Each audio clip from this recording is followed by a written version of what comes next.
a lot of speed as it does. The longer the leg and quicker the rotation, the faster the kick. And unlike karate, Muay Thai fighters are also taught to strike with the hard bone of the shin. A Muay Thai kick can generate roughly the same force as a baseball bat, enough to crack a rib or a leg. Basically, it works like a point of a knife. All the force is magnified by being concentrated in a small, hard area. Even if the elbow doesn't deliver a knockout, it will almost always leave a nasty cut and often end a fight.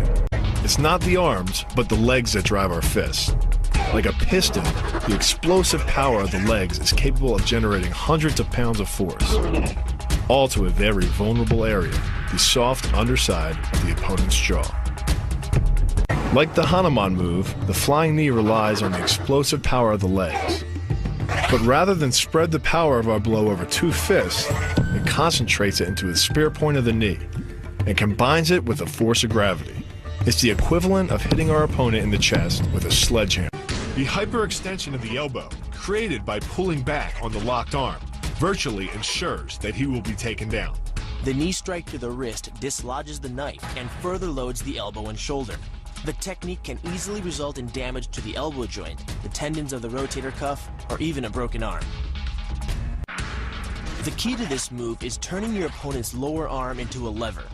By grabbing his arm during the initial attack, you set up the lever such that direct loading to his elbow joint is achieved.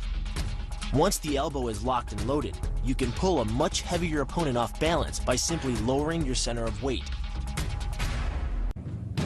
With practice, the ninja can hit his intended target from distances as great as 45 feet.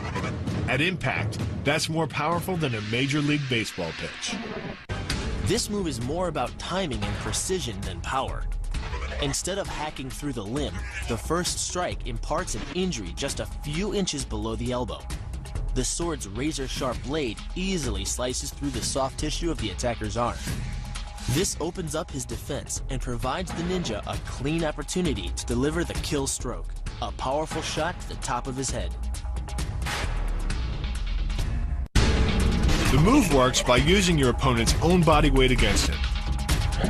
The first strike can land at speeds greater than 20 miles per hour and can stun your opponent with the same injury-producing energy as dropping a bowling ball from over 11 feet onto his torso.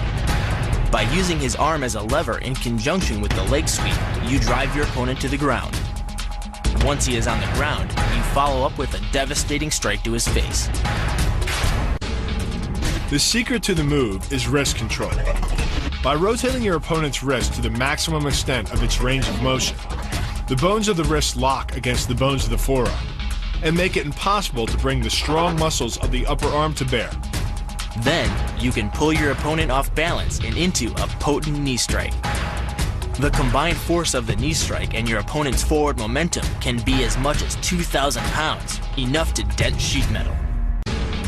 The effectiveness of the Pola Kaimao lies not in raw power, but in speed. By relying on your triceps to snap the strikes forward over the elbow, 3 blows can hit in 7/10 of a second. The final impact of the strike to your opponent's face can deliver as much as 175 watts of power, more than enough power to stun him or crush the cartilage of his nose. You then add insult to injury, firing one last shot into one of the most sensitive regions of the body, the groin. Pulling off the move relies on 2 factors. The first is to combine the block and the strike into a single action. This reduces the time your opponent has to respond to just 10ths of a second. But the